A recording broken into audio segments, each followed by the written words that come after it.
I'm Matti Friedman, author of Pumpkinflowers, which has been nominated for this year's RBC Taylor Prize. Pumpkinflowers came out in English in May of last year, and in the past week and a half, it's come out in two more countries. One is China. A Chinese publisher took an interest in the book and has just published it. I'm waiting to hear reviews from China. I'm not sure how people will read it in a country that's so distant from this place.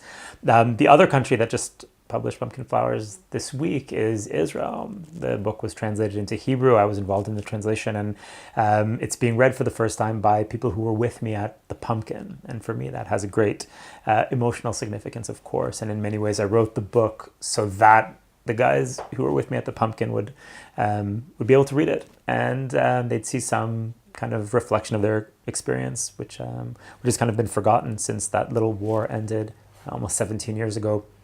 There hasn't been a call from Steven Spielberg yet, but perhaps he'll call later this evening.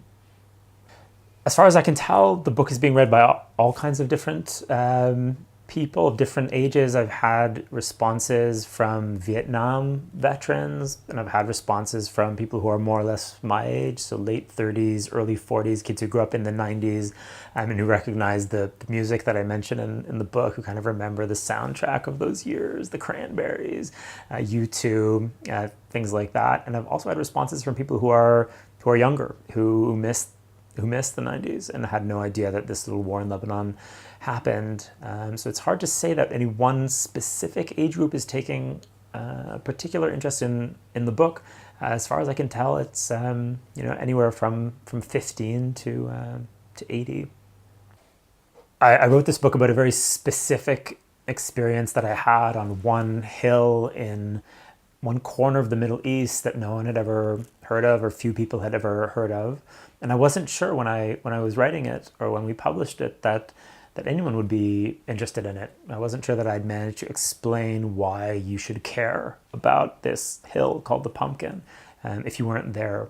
And the reception that this book has received, especially in Canada, and especially the Taylor Prize nomination, is a validation of my belief that the story of the Pumpkin has universal significance. People are reading this book who have no idea what the Pumpkin was, have never been to Israel, who don't know much about the Middle East, and there are people who are connecting with the story of the soldiers at the Pumpkin on the most basic human level.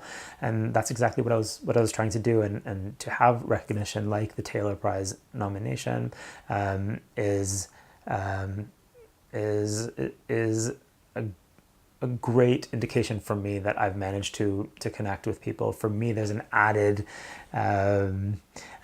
happiness in this prize because it's Canada, which is where I'm from, and people are reading this book. Some of them are people who I knew when I was a kid, before I came to Israel when I was 17, and for me, as someone who was born in Toronto and grew up in Toronto and still feels very connected to Canada, being recognized in Canada is of special significance. I'm Matti Friedman, author of Pumpkinflowers.